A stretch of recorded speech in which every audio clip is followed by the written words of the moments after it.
everyone! So, we just came back from Baguio and we bought strawberries. Dami kaming strawberries na binili kasi gagawin ko siyang strawberry ice cream. Tapos kumulang si Jobert sa kanya kasi gusto niya yung pinakapak lang. Okay, so ang task mo, first task mo is tanggalin mo lahat ng stem. Kasi yun ang ibibigay mo sa akin dito.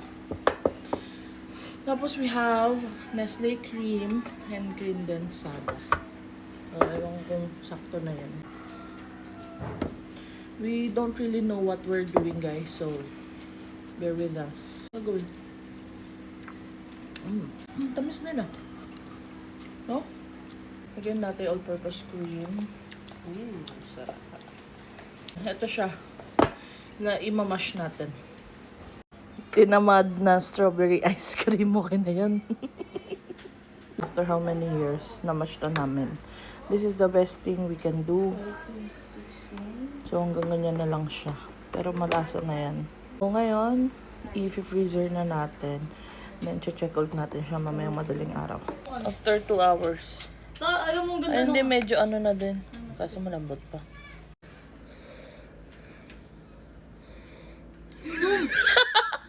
Diba? Hindi mo alam. Parang may lasang gamot na ewa.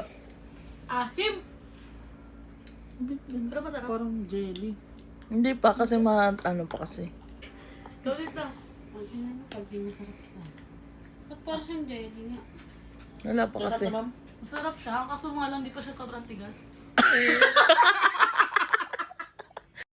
Ayun guys, it's already 3:30 AM at may pasok ako. So, chinek ko na lang kung matigas na siya. Medyo malambot pa din. Magulo na itsura niya kasi kanina ko pa chinecheck.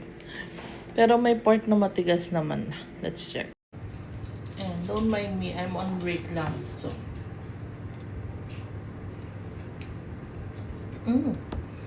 sarap na siya. Kaso, kulang ata sa... Kasi ang dami ng strawberry, di ba?